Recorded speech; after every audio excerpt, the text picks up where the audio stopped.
Bem-vindas a todas e a todos para mais esse encontro. Meu nome é Eurico de Santos, sou professor da Fundação Getúlio Vargas. Essa é uma atividade acadêmica ligada ao Núcleo de Estudos e Pesquisas Fiscais do NEF, de Estudos Fiscais do NEF, e o que é dito aqui, seja por participantes da GV, seja por convidados, é de nossa exclusiva responsabilidade, não retratando as posições institucionais da Fundação Getúlio Vargas, bem como esse vídeo, oportunamente, pode ser colocado à disposição nos canais oficiais da Fundação Getúlio Vargas. É um exercício, na verdade, de pesquisa e reflexão, para nos ajudar na próxima segunda-feira, às 8 horas, quando a gente vai juntar o grupo para discutir o texto que foi oferecido na última quinta-feira, da PEC 45, pelo deputado Aguinaldo Ribeiro. Eu queria começar fazendo uma grande homenagem ao Paulo Calhendo. Eu sei que ele vai ficar sem graça com essa homenagem. Eu conheci o Paulo na PUC. É impressionante como o Paulo foi ganhando projeção. Eu ouço o Paulo falando, eu fico encantado hoje em dia. Paulo, olha, sou um grande admirador seu, e não falo isso para qualquer um. Você sabe que tem muita gente que eu não admiro, mas admiro você pela seriedade, especialmente dentro desse debate, porque esse é um debate que, enfim, exige muito de nós acadêmicos, assim, para, enfim, definir nossos princípios e ideais, não é? E separar nossos interesses pessoais. O Paulo tem um currículo maravilhoso, e um nome grandioso, é Paulo Antônio Calhendo Veloso da Silveira. Fez graduação pela Federal do Rio Grande do Sul em 92. Você terminou em 92? Eu terminei em dezembro de 92, Eurico, e em janeiro já iniciei o mestrado lá na Federal. Eu terminei em 91 e comecei o mestrado em 92. Então a gente... só que eu tentei fazer engenharia antes e perdi um tempinho até me Sabe que eu formar. tentei fazer engenharia, Eurico, antes? Tentei fazer Ah, engenharia, mas eu desisti, acabei não cursando vestibular. Aí fiz vestibular para direito, daí eu passei até bem colocado lá na Federal, e no mestrado eu passei em segundo lugar. Eu sou oriundo de escola pública também, não sou de uma escola pública municipal aqui de Porto Alegre. que orgulho, viu, Paulo? Isso explica muito sobre as suas posições e as suas convicções. O Paulo tem mestrado em Direito pela Federal do Rio Grande do Sul, também em 96, doutorado em Direito na área de concentração de Direito Tributário pela PUC, em São Paulo. Esse eu participei, ali como professor assistente. Fez um doutorado sanduíche na Universidade de Munique, na Alemanha, doutorado em Filosofia pela Católica do Rio Grande do Sul. Essa eu não sabia, hein? Terminou em 2021, que ousado. Sabe que o doutorado em filosofia é conceito 7 aqui. Ele é muito bom. Parabéns, viu? Parabéns. Enfim, foi passar uma temporada em 2001 em Harvard, árbitro de controvérsia do Mercosul, teve obra Direito e Análise Econômica de Direito, é uma obra maravilhosa, finalista do Prêmio Jabuti, como da Melina, enfim, e a obra Direito Tributário, Três Modos de Pensar a Tributação. Vem sendo disruptivo há muito tempo, em Paulo. Enfim, tem mais coisas para falar aqui, mas eu acho que é uma boa apresentação. E o Paulo tem sido um grande interlocutor por ter proximidade além de todos os clientes que ele tem, mas com a Confederação Nacional de Municípios. E, Paulo, foi a coisa mais difícil para nós, conversar com os municípios. A gente começou conversando com os municípios com o Alberto Macedo aqui, com o Freire, o presidente da Amanda, o Cássio Vieira, que nos ajudaram muito no começo, mas depois, enfim, até por convicção e por relações políticas, eles tiveram que optar por sair do modelo e para defender um modelo que mantivesse o ISS, preocupados até na época, a gente não tinha uma solução concreta, imediata, para a queda de arrecadação abrupta que tinha nesses municípios com a perda do ISS. Então, o Simplifica já nasceu enfim, dessa precariedade ainda àquela época do IBS oferecer soluções como hoje já tem para os municípios. Paulo, enfim, estou aberto para os destaques que você quer fazer, mas se você me permitir, eu já vou para o texto da PEC. A gente conversou a semana passada. Eu acho que você podia falar, né? A gente tinha conversado sobre os medos de não sair o 156B da Constituição, sobre o medo da negociação que houve com a Frente Nacional de Prefeitos, que a gente participou junto com o Gilberto Perry, e trabalhado também com o ex-presidente da Frente Nacional de Prefeitos, o Jonathan, no sentido de oferecer, e com o Arthur Matos, de oferecer uma imunidade não só recíproca, mas garantir que todo o IBS, nas aquisições de bens e serviços feitas por municípios, União ou Estados, fique completamente com os entes. E como o município tem só 2% de alíquota, ele sai beneficiado porque ele compra muito e vai ficar com alíquota de 14%, 9% da União, que não é uma alíquota certa ainda, a gente sabe que depende da transição. A gente estava preocupado com esse dispositivo, parece que ele está aí, não sei se ele está de forma adequada. A gente estava preocupado com o Conselho Federativo, que é um imperativo para garantir segurança jurídica para a federação. A gente percebeu que os entes subnacionais são muito frágeis, não conseguem sequer cumprir as regras de responsabilidade fiscal que estão aí. Então, para garantir o sistema de devolução, para garantir a arrecadação por 20 anos, em função dos padrões atuais para todos os entes, a forma jurídica que a gente encontrou, e foi criação jurídica, não é, Paulo? Foi a criação do Conselho Federativo. O Paulo tinha um grande temor que isso ficasse para a lei complementar e podia ser questionado constitucionalmente, mas está aí no texto.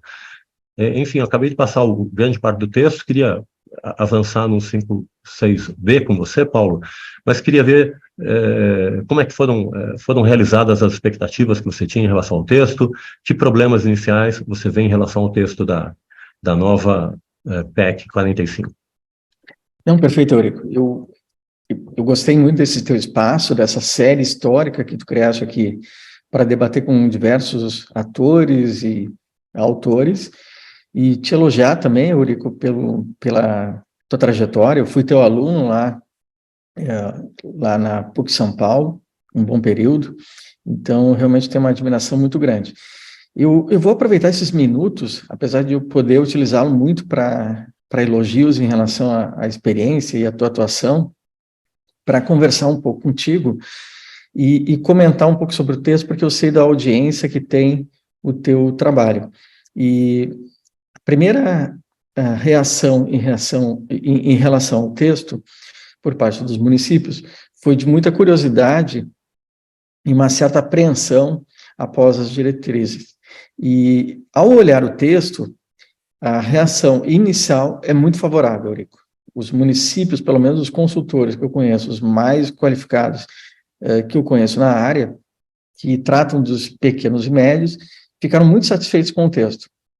E eu creio que todas, se não todas, mas a grande maioria das demandas que existiam dos pequenos e médios municípios, de parte dos consultores, ela foi absorvida. Essas demandas eram muito importantes e todos nós sabemos que há uma certa crítica em alguns setores em relação à proposta de um IVA nacional, de um IVA dual, de um IBS dual, e eu creio que o texto resolve muitos desses problemas. Então, o primeiro deles, que eu acho que é interessante, e eu vou começar pelo último, até que foi tratado por ti, pela Melina, porque ele tem uma repercussão muito interessante. Eu não sei se tu notaste, mas quando a Melina falava, até eu queria comentar com ela e escutá-la, ela falava assim, bem, essa possibilidade de retenção nas compras públicas governamentais, que você mencionou anteriormente, interessa muito aos pequenos e médios municípios, porque eles realizam muitas compras. Isso é verdade. Você pega um pequeno município, ele tem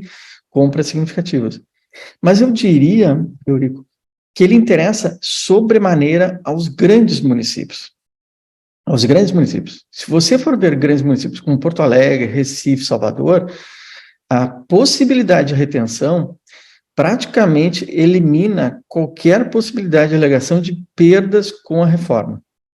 Eu não sei se nós estamos montando cálculos aqui, eu estou montando com o economista do nosso lado, para verificarmos essa afirmação. E eu tenho quase certeza, Rodrigo, se você pegar todas as compras públicas que Porto Alegre faz, que a Recife faz, e a retenção, e a possibilidade de transformar essa retenção em políticas públicas diretamente relacionadas à população, é algo que vai ser positivamente surpreendente. Eu creio que vai surpreender e positivamente.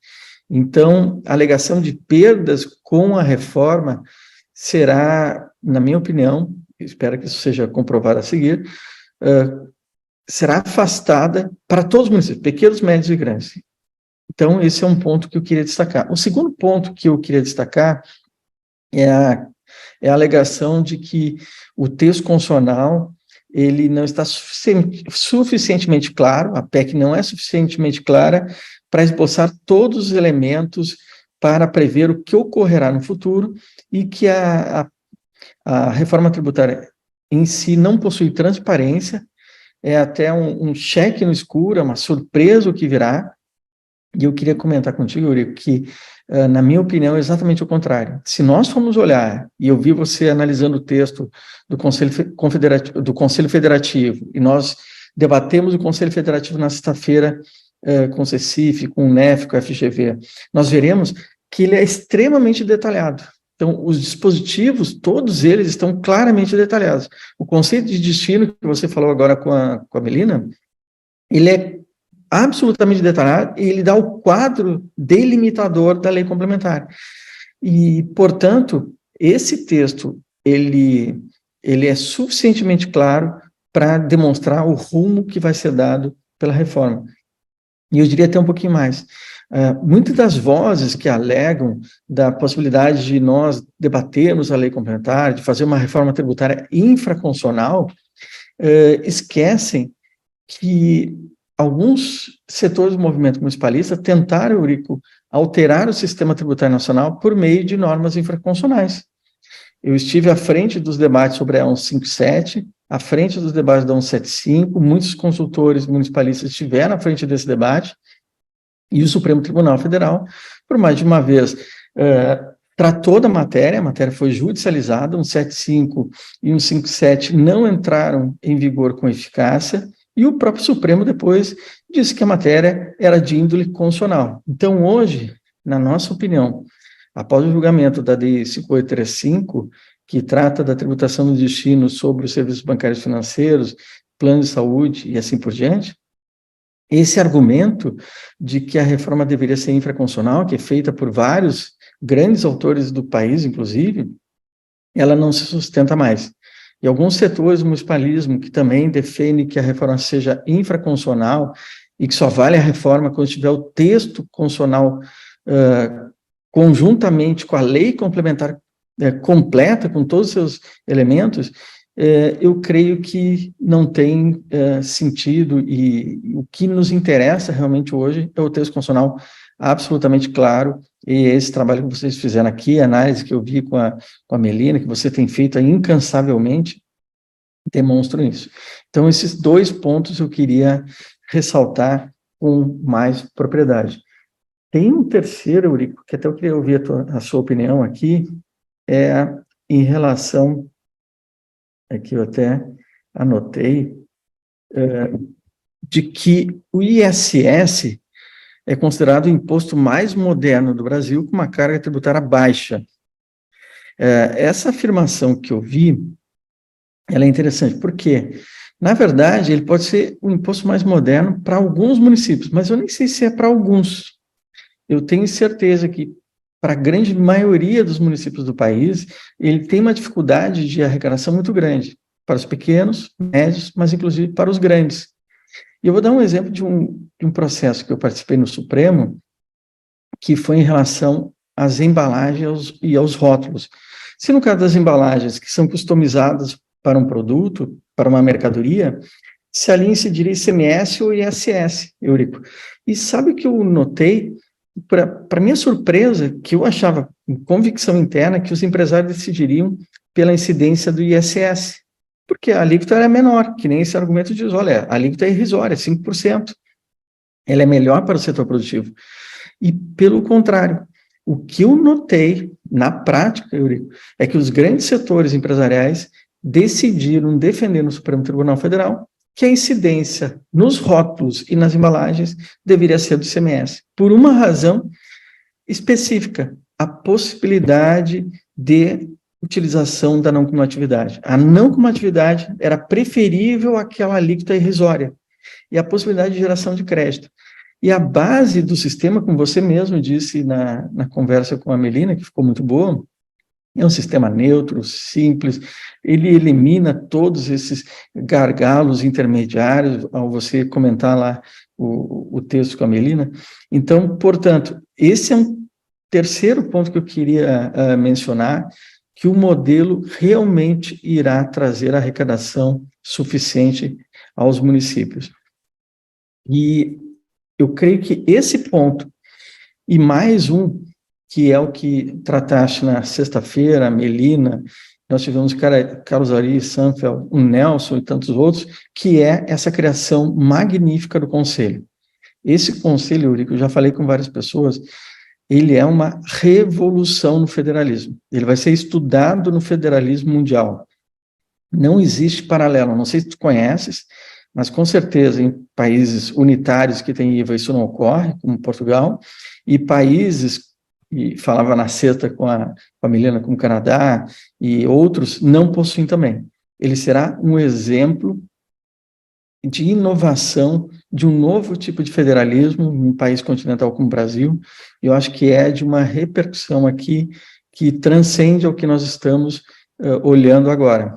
Então, eu só tenho a saudar, nós vamos iniciar um período aí de discussão intensa em todos os setores, e eu tenho certeza, Eurico, que os municípios irão olhar esses dispositivos com muita alegria. E tem um que não é da área municipalista, que eu gostaria de saudar também, Eurico, que você já deve ter tratado em outros pontos, que é a adoção da sustentabilidade como um princípio norteador da tributação. Isso é algo revolucionário também.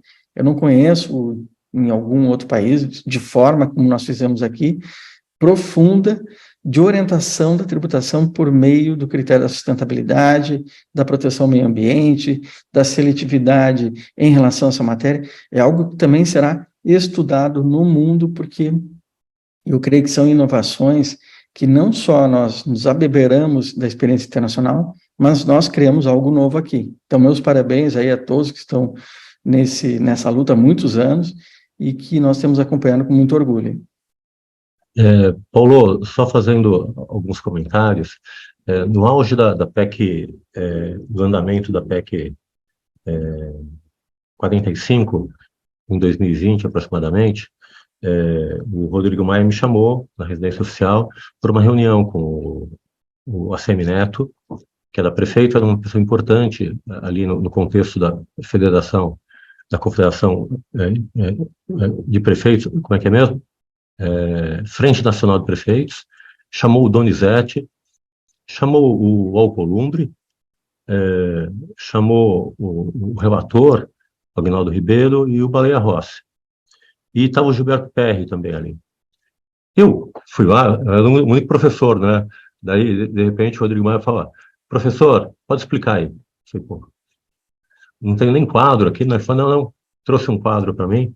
Mas, enfim, eu tive uma primeira conversa e a minha primeira advertência foi, olha, municípios, tomem cuidado, porque se vocês querem se afastar desse modelo, a tendência é os estados se apropriarem de serviços e vocês ficarem com a brocha na mão, ficar com ISS cumulativo, sem base de mercadorias, totalmente fora, defasado da realidade.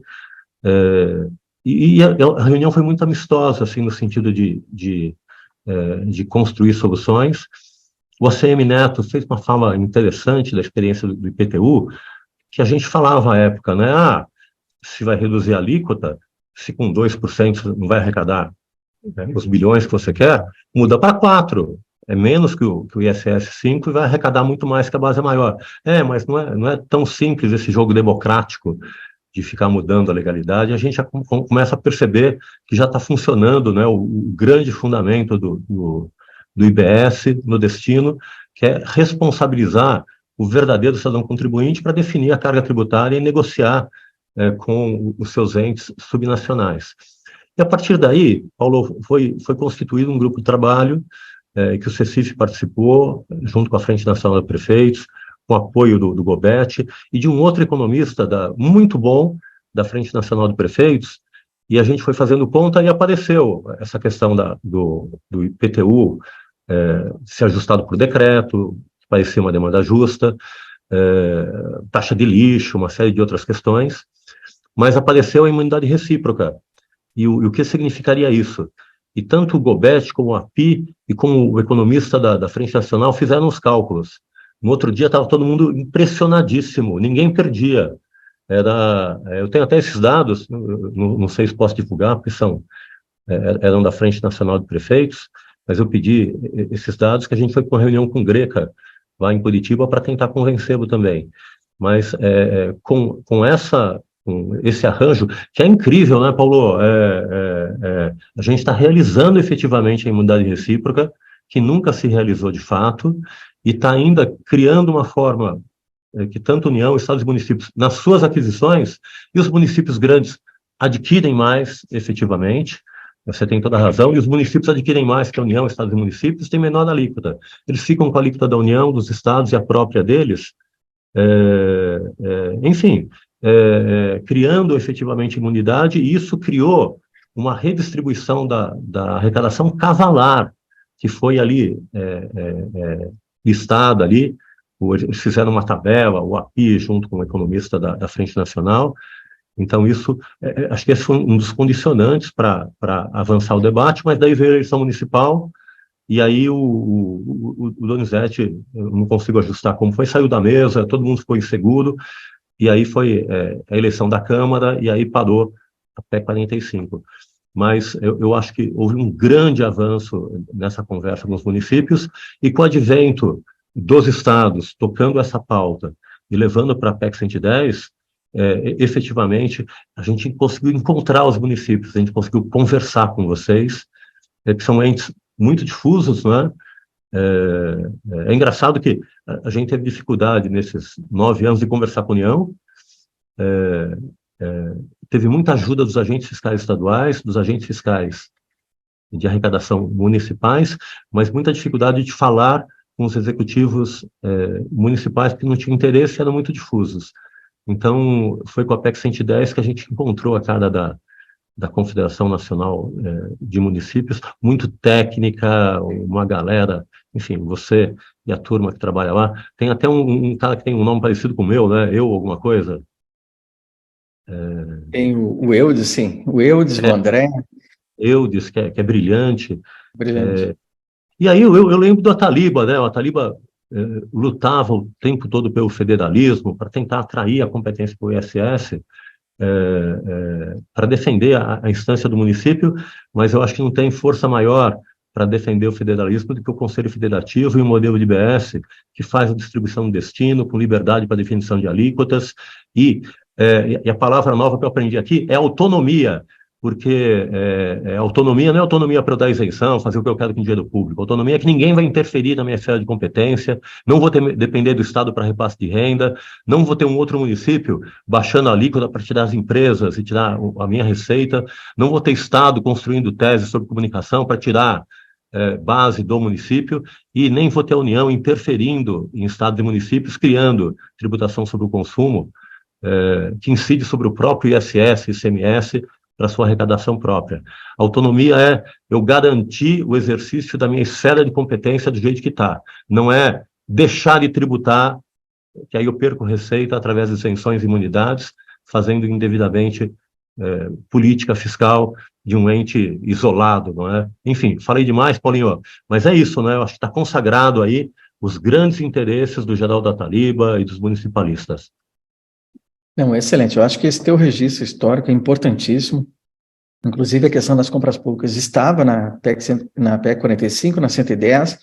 Havia o temor que entraria na proposta final agora no texto, e ela está agora no texto, na redação que você viu com a Melina.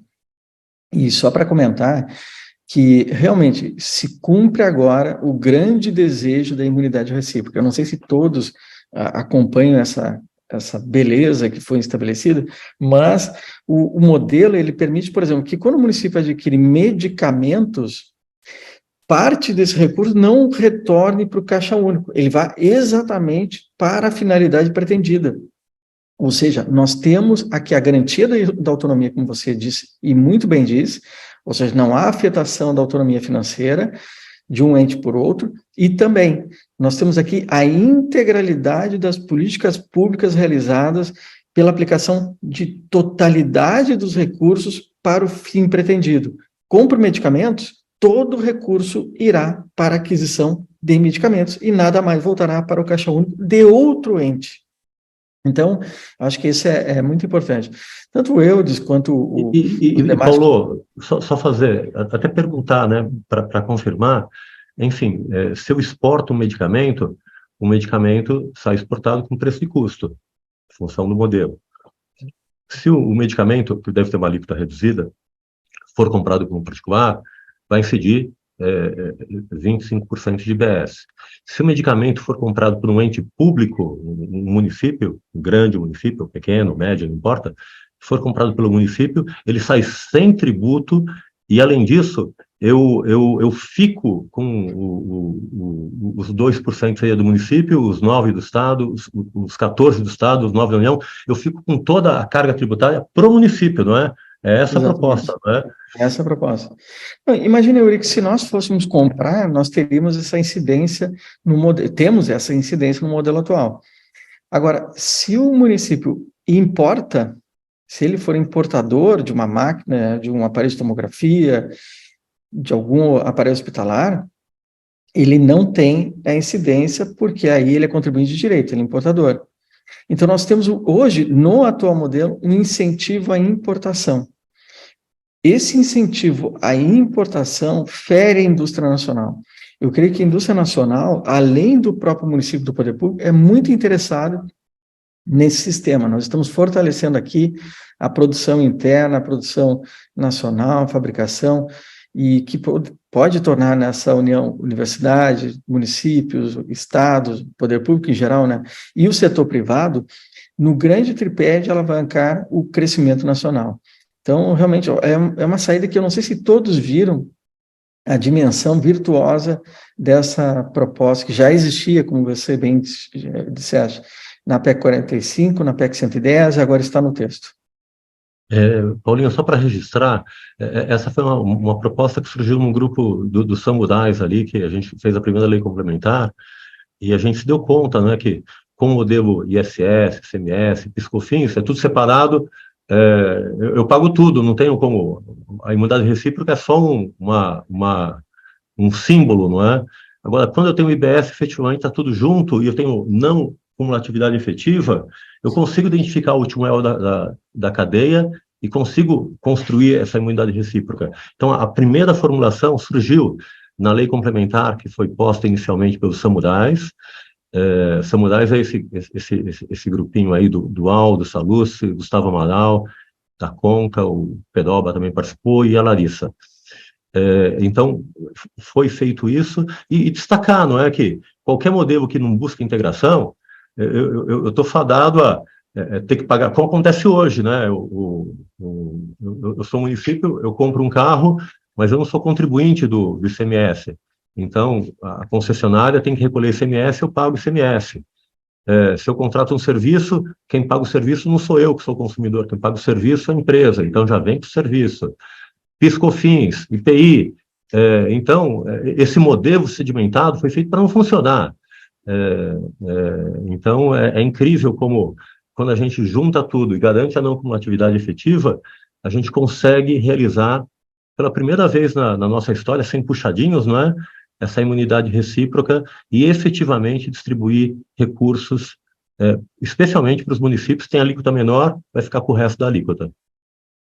Não, perfeito. Um outro argumento que eu vejo muito, e queria a tua opinião também, é a alegação de que nós, neste modelo, estaríamos privilegiando o setor industrial e não privilegiando o setor do futuro, que seriam os serviços, em que, portanto, nós estaríamos eliminando um imposto simples, com alíquota baixa, que é o ISS, e estaremos criando um imposto antigo, que é um IVA modelo europeu, ou retomado sob a forma de modelo de IBS, que é um modelo que tem surgido em diversos países.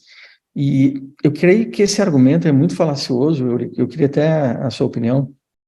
Por quê? Porque na base desse argumento, há algumas alegações muito equivocadas. Primeiro que se faz uma apreciação muito preconceituosa e errônea da importância da industrialização no país. Eu acho que o país precisa de industrialização, pode ser um grande polo, inclusive, agroindustrial. Ele tem, talvez, uma indústria que terá a sua produção às suas portas da indústria, ou seja, terá uma capacidade de ser um grande exportador, não só de produtos agrícolas, mas de produtos agroindustriais, e além de ter uma indústria fenomenal para o século XXI. Não deixará de existir a indústria no século XXI, então, existem alguns que estão argumentando de que nós estamos fazendo uma escolha errônea em substituir a indústria do futuro, que é a indústria de serviços, por uma indústria do passado, que é a indústria do século XX, XIX, que é esse modelo que nós tínhamos. E que nós não deveríamos abandonar, portanto, o ISS, eu vejo isso aparecer em várias observações, mas eu participei de várias ações no Supremo Tribunal Federal, referentes à tributação dos bens digitais. Você deve ter acompanhado a questão do software para download, de streaming. Nós alteramos a lei complementar 116, incluindo o streaming lá na lei complementar 157, e, portanto, eu acompanhei muito desse debate. E o que eu vejo hoje? Que essa dicotomia que foi estabelecida entre mercadoria e serviços, lá na Constituição de 88, pode ter tido até a sua importância histórica. Mas essa dicotomia, ela é absolutamente contrária aos interesses de todos os setores, inclusive dos municípios, mas principalmente dos municípios. E o estabelecimento de bases de tributação, de materialidades, como foi feito, incluindo, inclusive, todos os intangíveis e não somente serviços, é algo fenomenal. Eu diria que é uma das grandes conquistas dessa PEC, dessa proposta de emenda constitucional, de estabelecer tanto a tributação em relação a todos os intangíveis, e nós tivemos uma discussão muito grande com a súmula vinculante 31, que eliminava da base do ISS a alocação de bens móveis, como também a possibilidade de dar um regime coerente e unificado para a tributação de bens e serviços, principalmente nos chamados serviços mistos, que é onde nós enxergamos o futuro.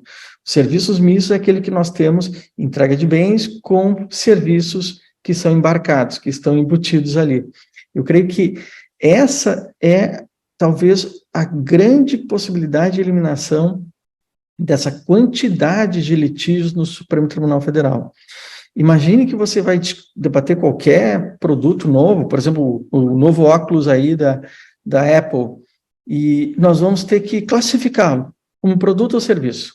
E tudo que está, digamos, nesse ecossistema que surge novo desse tipo de trabalho.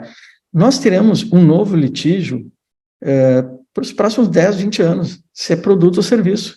Imagine o impacto que isso tem no desenvolvimento nacional e nas receitas municipais, que não chegarão em virtude desse litígio.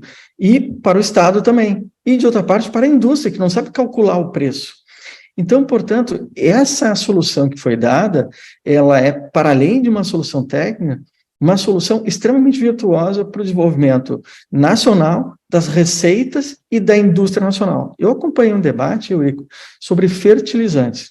Eu considero fertilizantes o ouro nacional, o ouro verde, tem uma importância histórica fenomenal. E eu não sei se tu sabes, Eurico, mas grande parte do fertilizante brasileiro vem do exterior. Por quê? Porque o nosso sistema tributário estabelece cargas interestaduais que variam, né, claro, de 4, 5 a 8%, mas que impedem o surgimento de indústria nacional de produção de fertilizantes. É algo absurdo. Não há como imaginar uma potência como a nossa, uma potência agrícola, que não produz o insumo mais importante deles.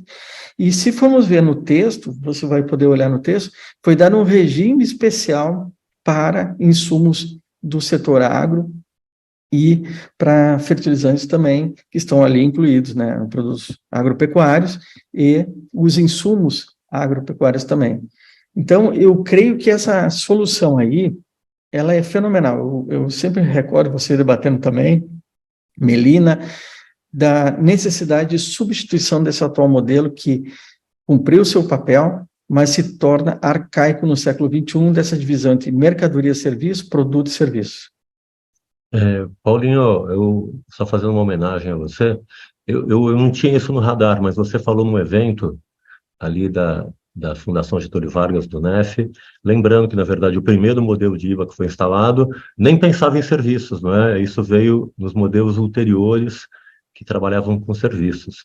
Então, realmente, se você tira a fotografia daquele momento que o Brasil vivia, primeiro, enfim, período militar, e uma ideia de descentralização, a indústria que está bombando fica para a União, comércio da padaria fica para os estados, e o alfaiate, encanador, tudo isso fica para os municípios, né? Então foi uma divisão de competência muito vinculada à ideia de recursos e por relevância hierárquica de recursos, e isso acabou, né? O IVA se integrou, modificou, e a gente continuou com o sistema que está aí há 56 anos.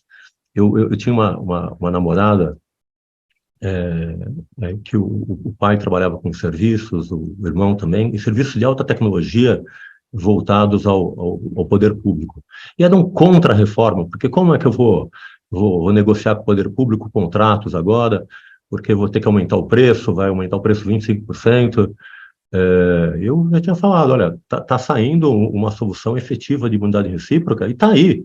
Eu estou valorizando que os entes públicos efetivamente utilizem a imunidade recíproca, e quem vende tecnologia para o Estado, enfim, vende a preço de custo e ainda para o município, né, e o município ainda fica com os recursos do IBS. É transformador, é revolucionário. Excelente, Eurico. É muito bom. Eu creio que aí nós temos aí várias demandas que foram adotadas. Você mencionou a questão do IPTU, mas tem uma que eu acho que é também de muita justiça fiscal, que é a tributação da propriedade de embarcações, aeronaves, claro, com exceção das aeronaves e embarcações que são funcionais, que têm essa vinculação à atividade econômica, principalmente a primária, mas era algo que chamava os olhos, desde as decisões que foram tomadas pelos tribunais superiores, da não incidência da tributação sobre a propriedade de embarcações e aeronaves. Eu acho que foi feita aqui, na proposta, uma justiça histórica, de modo muito importante.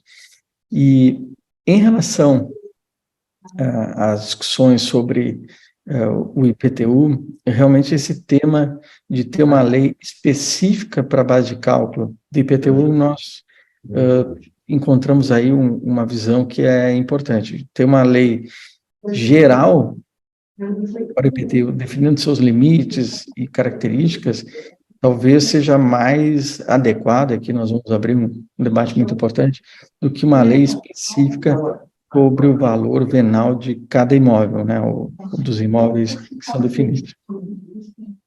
Mas eu considero assim, Eurico, que, de modo geral, a opinião que vai ser dada em relação à proposta de reforma tributária, ela é de uma importância sobremaneira. E aproveitando tua audiência aqui, e as pessoas que te acompanham, que vêm debatendo o tema, eu creio que esse resultado geral que foi alcançado, ele é extremamente promissor.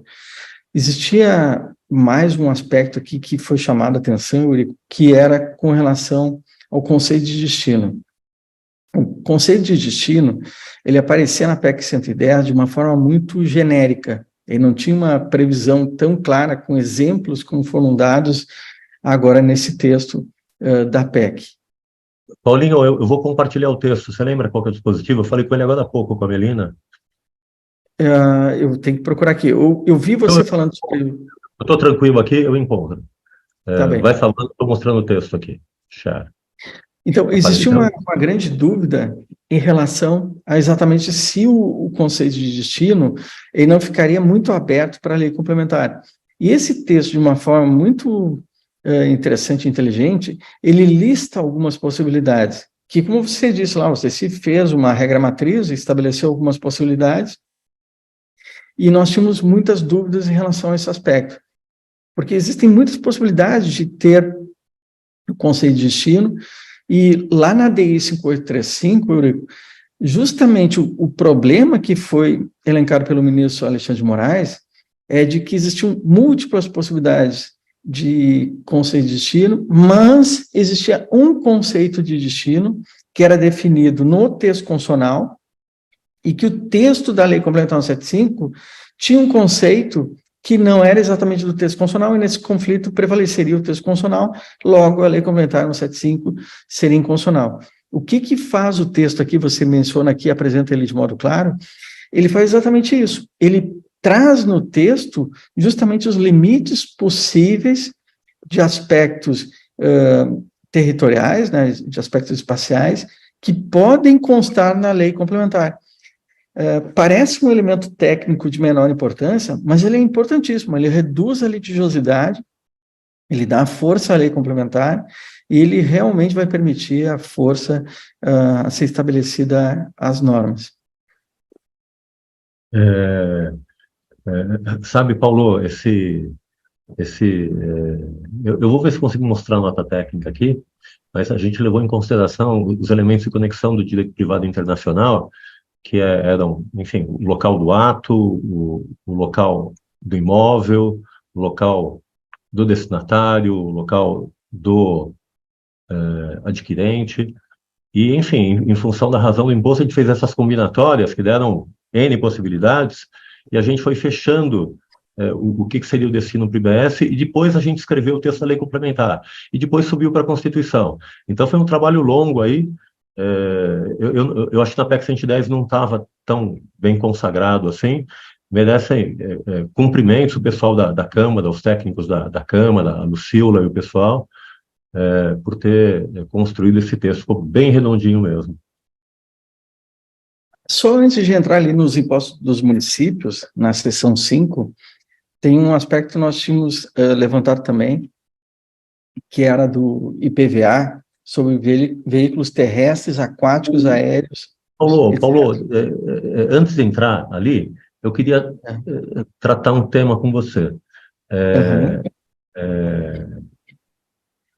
Já rapidamente, a gente estava com muito medo, não é, que não fosse para a Constituição. Está aí o 156B, Conselho Federativo, editar normas infralegais, então não é CONFAS para regular isenção, não tem poder material, só é válido qualquer materialidade ali do regulamento se tiver em conformidade com a lei complementar instituidora. E eu queria fazer uma outra pergunta também, se você acha que vai ser uma lei só para o IBS federal e nacional, ou vão ser duas leis distintas, mas depois você me responde. Eu tenho aqui, enfim, a função desse Conselho Federativo, uniformizar a interpretação, arrecadar, dirimir.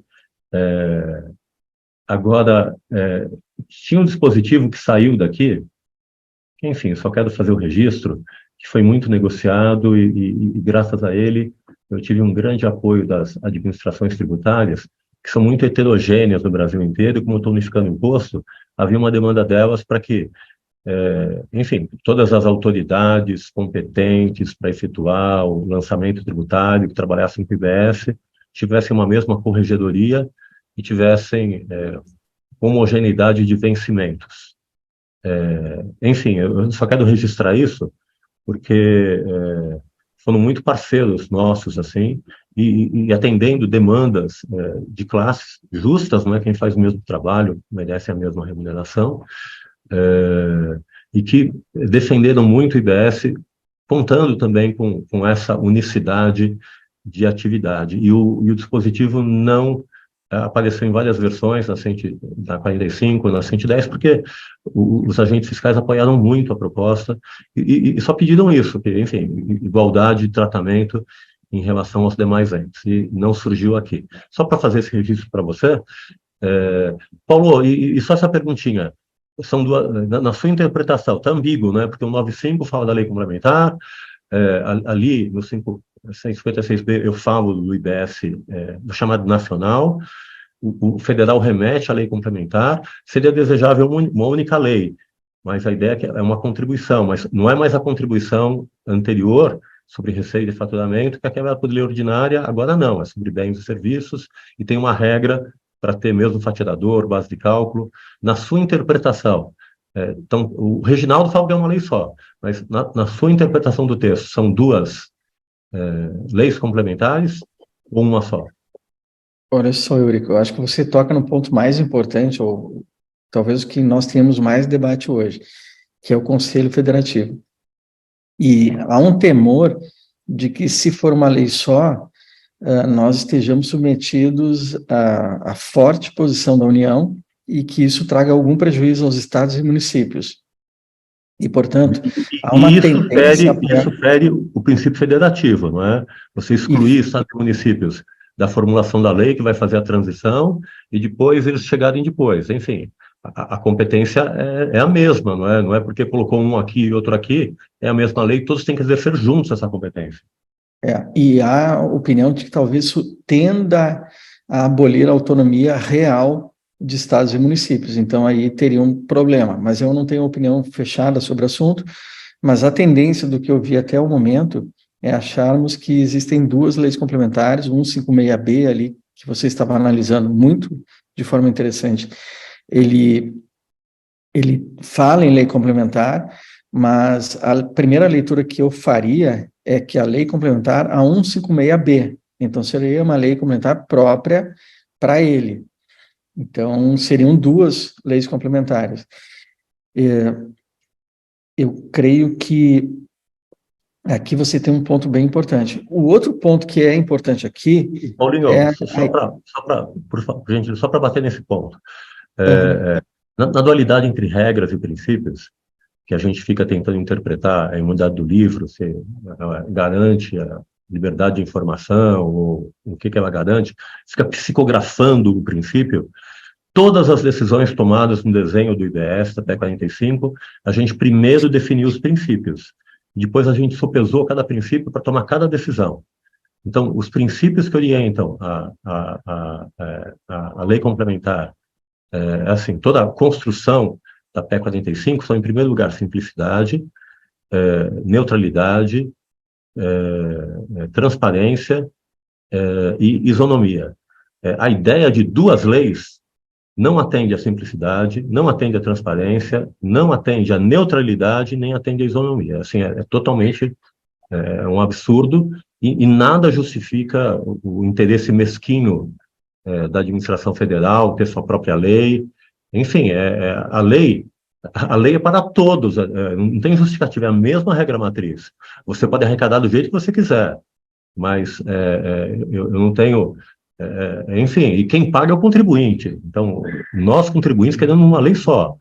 Então, é uma coisa que a gente tem que brigar. Perfeito. Não, muito bem observado, Eurico. Eu acho que é uma opinião importante. Um outro aspecto, Desculpa, Eurico, eu falar do outro aspecto. eu queria uma opinião sua também. A questão aqui referente ao 156B, no inciso 3, ali, terceiro. No inciso 3 diz, arrecadar o imposto, ok, efetuar as compensações e distribuir o produto da arrecadação entre estados, Distrito Federal e municípios.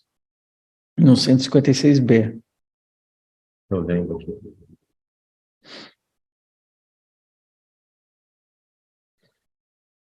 Lá na... Deixa eu ver aqui a página 8. Está aqui. Eu estou compartilhando aqui. Tá. Está enxergando? Está vendo? Estou vendo aqui também. Mas eu estou compartilhando na tela, não é? Ali no inciso 3, ali, que você marcou ali também, ó, arrecadar o imposto, né, dentro das competências, tem a competência de arrecadar o imposto, efetuar as compensações, distribuir o produto da arrecadação entre estados, federal e municípios. Nesse distribuir, há um temor que essa distribuição atenda a critérios de votação ou critérios que não sejam automáticos ou que possam gerar problemas na distribuição. E aí que eu queria te escutar um pouco, né? O que significaria esse distribuir o produto da arrecadação? Porque muitos acham que a distribuição do valor a ser recebido pelos municípios será primeiro arrecadado aí tem várias propostas, né, que seria pelo ente estadual, e o Estado depois faria essa distribuição de valores aos municípios, tal como ocorre hoje com o ICMS. Paulo, é odiosa essa interpretação.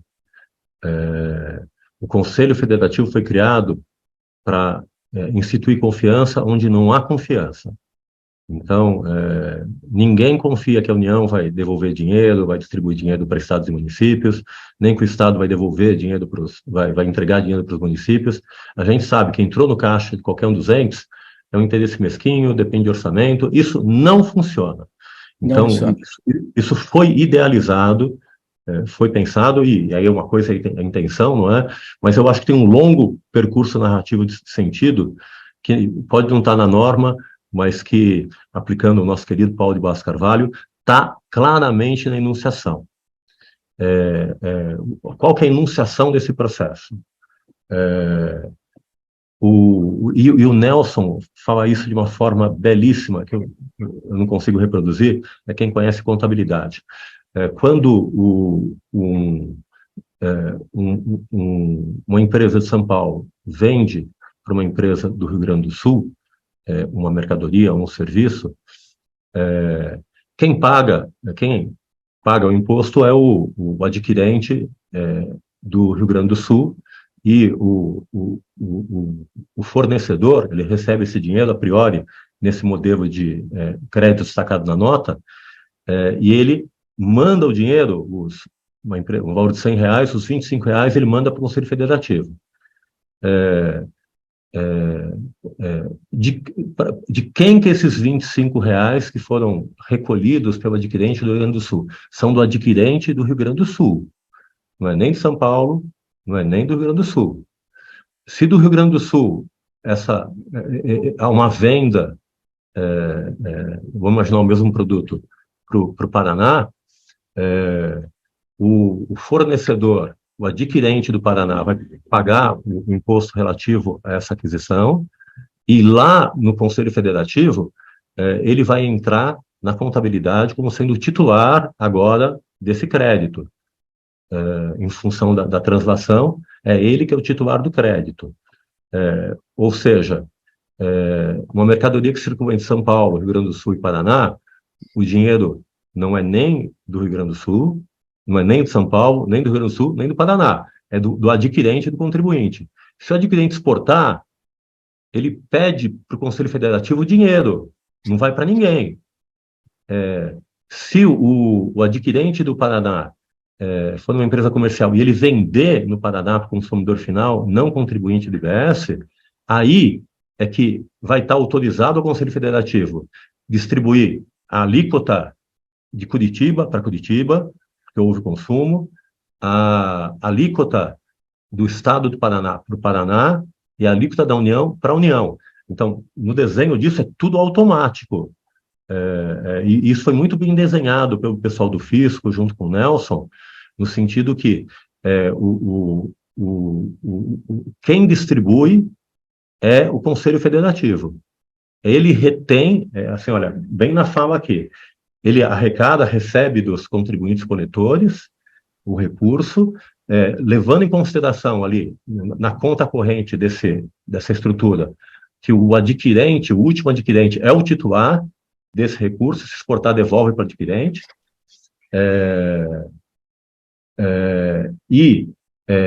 o produto da arrecadação para a União, estados e municípios, não vai ficar na mão de nenhum ente, fica só na mão do Conselho Federativo, que quando detectar que enquanto tiver operação B2B, não é nenhum ente federativo.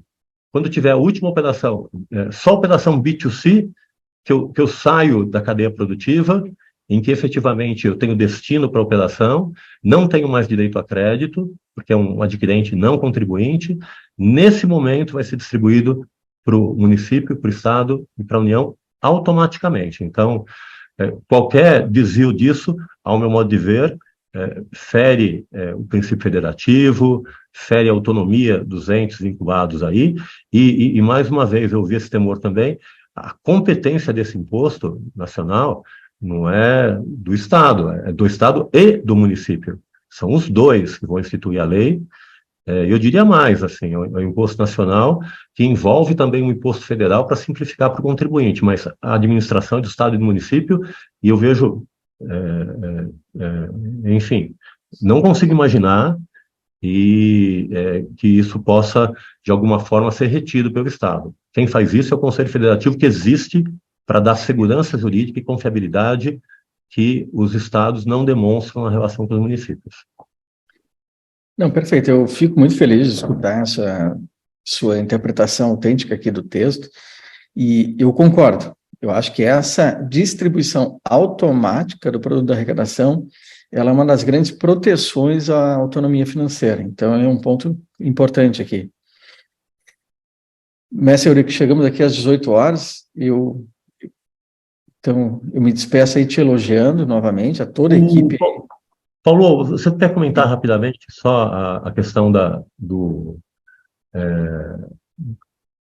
PVA? Do PVA não interessa, do IPTU, né, pelo menos dos municípios, as mudanças Esse é no um tema, Eurico, que chama muita atenção. Eu vi uma crítica, inclusive, de alguns procuradores municipais, de estabelecer um IPTU com uma lei específica para a definição da base de cálculo, e essa discussão, ela surgiu no Supremo Tribunal Federal, e era uma discussão entre exigência de uma lei geral para a definição da base de cálculo do IPTU, ou de uma lei específica. E, claro, há a possibilidade de correção da base de cálculo pelos índices inflacionários por meio de decreto, mas a correção de base de cálculo por meio de uma lei geral era vedado, e é vedado pelo Supremo Tribunal Federal, e se exige uma lei específica com a planta de valores. A maior crítica que é feita aqui, inclusive por alguns procuradores municipais, é que isso daria a possibilidade de digamos assim, uma carta branca às administrações de, após terem a lei geral, estabelecerem elevações de IPTU que fossem inconstitucionais, que fossem exacerbadas. E, na minha modesta opinião, o segredo está na lei geral que estabelece os critérios. Se a lei geral for constitucional e muito bem estabelecida, o decreto ele só dá eficácia à lei geral. Então, esse temor que existe entre alguns procuradores municipais, muito competentes, até muito sérios, eu creio que seria afastada, porque o segredo, novamente, está na lei geral que estabelece os critérios de majoração e até de adequação, porque, veja só, por exemplo, Eurico, você falou uma coisa muito importante.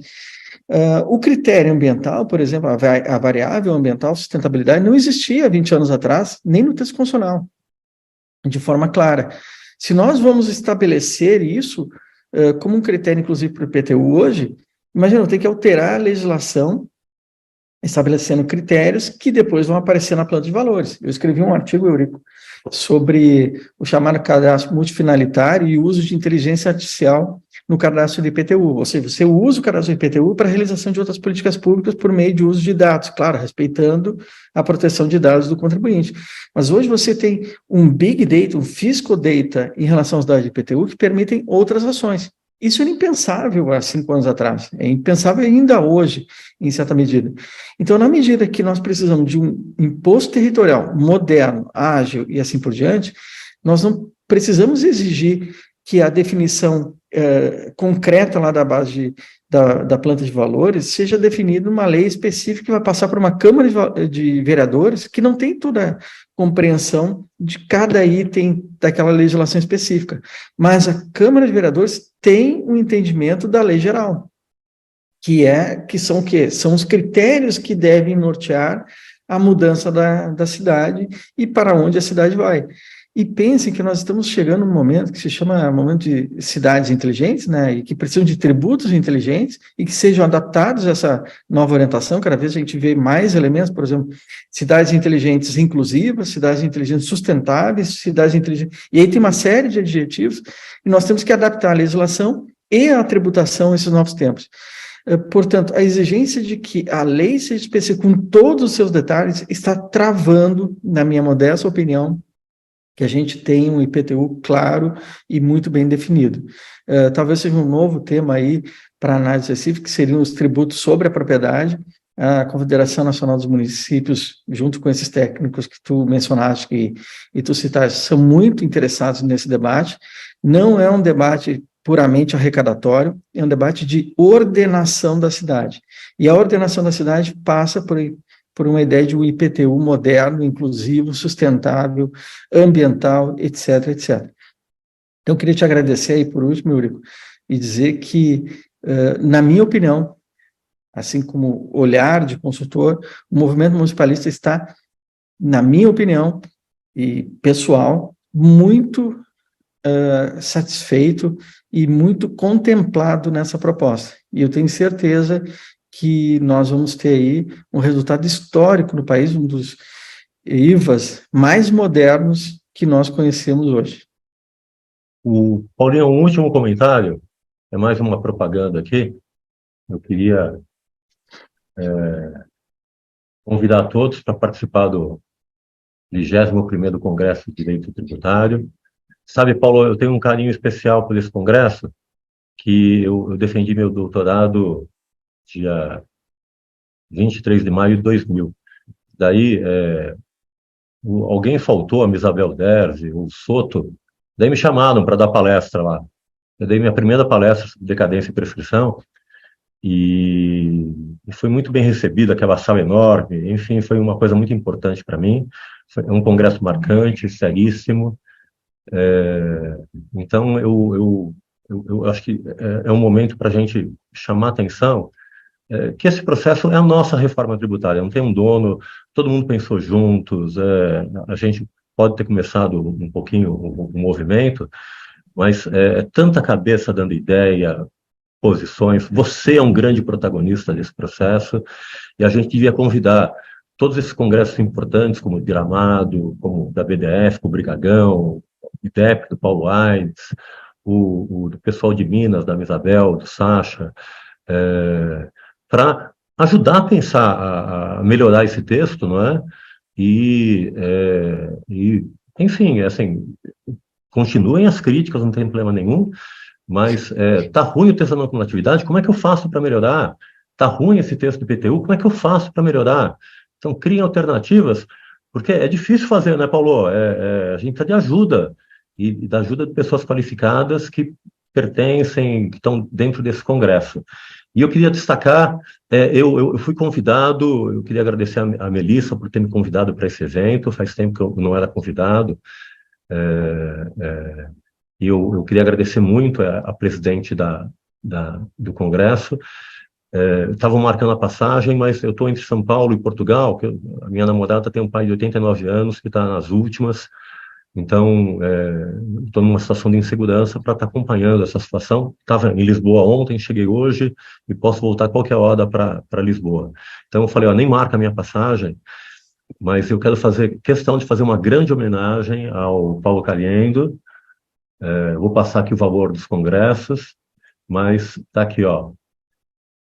Paulinho, tá vendo aí? Parabéns. Tão jovem e sendo homenageado, professor titular da PUC, mestre, doutor, enfim, parabéns pela sua trajetória. Você falou, enfim, eu era assistente, você passou pela PUC, sempre muito discreto, não se autopromovendo, eu sabia que você dominava a língua alemã, trabalhava com direito internacional, e descobri esse grande interlocutor que você é agora durante a PEC 45. Eu quero expressar, não é admiração, o meu reconhecimento da sua estatura, da sua carreira. É impressionante o que você fez, quem você se tornou. Enfim, já era, não é? Mas foi se tornando.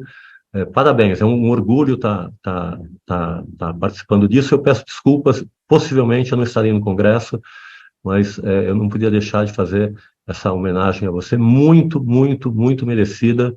Você é uma pessoa discreta, não faz questão de fazer alarde, mas eu presto muita atenção nas suas falas, na sua coerência, no seu conhecimento, nos seus princípios. Você é um professor exemplar, espetacular. Parabéns pela homenagem e vou estar aplaudindo aí no decorrer do Congresso. Muito obrigado, Eurico, e parabéns aí pelo trabalho. Teremos um mês aí intenso e você está fazendo história. Essa série aqui é histórica e a minha admiração é muito profunda. Desde a época que eu era teu aluno lá, tinha as aulas, te homenageei lá no Congresso da FEST já também. Então fica o meu abraço aí. Paulo, é nossa reforma, então a gente tem que fazer todo mundo participar e se responsabilizar, não é de ninguém. Ninguém muda sozinho, nós mudamos nos encontros. Acho que é a nossa hora, a gente está colaborando. Muito obrigado, Paulo Caliendo, um grande abraço.